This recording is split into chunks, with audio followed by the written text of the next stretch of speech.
അങ്ങനെ കുടുംബവിളക്കിൽ ഇനി സുമിത്രയ്ക്ക് ഒരു പുതിയ സുഹൃത്ത്. അതേ പ്രേക്ഷകർ നമ്മുടെ കല്യാണ മണ്ഡപത്തിൽ നമ്മുടെ സുമിത്ര പറയുന്നുണ്ട്, ഞാൻ നേരത്തെ തന്നെ വിശ്വനാഥിനെ കാണാൻ പോയിരുന്നു, കാര്യങ്ങളൊക്കെ ഞങ്ങൾ സംസാരിച്ച് നേരത്തെ തന്നെ തീരുമാനിച്ചിരുന്നതാണെന്ന്.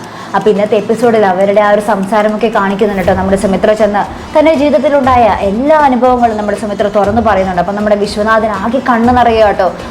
നിന്നെ സുമിത്രയെ പോലെ ആരും ഈ ലോകത്തുണ്ടാകില്ല, കുടുംബ എന്താ പറയുക ശ്രീനിലയത്തിന്റെ വെളിച്ചമാണ് സുമിത്ര എന്നൊക്കെ പറഞ്ഞിട്ട് ഭയങ്കര ഡയലോഗ് അടിച്ച് പൊക്കി കാച്ചുവാട്ടോ സുമിത്രയും.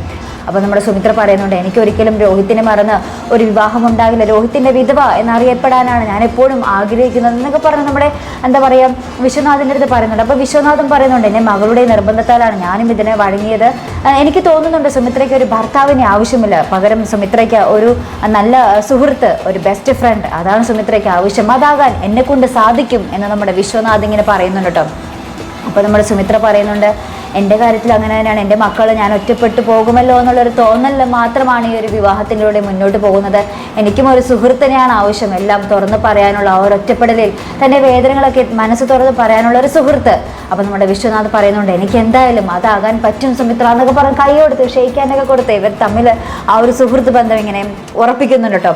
അപ്പം നമ്മുടെ വിശ്വനാഥിനും ഭയങ്കര സന്തോഷം, ഒരു നല്ല സുഹൃത്ത്. സുമിത്രയ്ക്കും സന്തോഷം. സുമിത്ര ഇപ്പം പറയുന്നുണ്ട്, നമ്മുടെ ആ ഒരു വിവാഹത്തിൻ്റെ ആ നിശ്ചയിച്ച മുഹൂർത്തത്തിൽ നമ്മുടെ പൂജയുടെയും അപ്പുവിൻ്റെയും വിവാഹമായിരിക്കും നടക്കാൻ പോകുന്നത്. പക്ഷേ അത് ആരോടും ഇപ്പോൾ പറയാൻ സാധിക്കില്ല, അത് ആ ഒരു സമയമാകുമ്പോൾ മാത്രമേ ഞാൻ എല്ലാവരോടും പറയുകയുള്ളൂ. ഇപ്പോൾ വിശ്വനാഥ് മാത്രം അറിഞ്ഞാൽ മതി എന്നൊക്കെ പറയുന്നുണ്ട്. അപ്പോൾ വിശ്വനാഥ് പറയുന്നുണ്ട്, ഇനി വിശ്വനാഥ് അല്ല സുമിത്രയുടെ സ്വന്തം വിശ്വം, ഞാൻ എന്തിനും സുമിത്രയ്ക്കൊപ്പം ഉണ്ടാവും, കുട്ടികളെ അനുഗ്രഹിക്കാനായിട്ട് ഞാനും അവരുടെ വിവാഹ സമയത്ത് വന്നിരിക്കും എന്നൊക്കെ പറഞ്ഞ് ഉറപ്പ് നൽകുന്നുണ്ട്.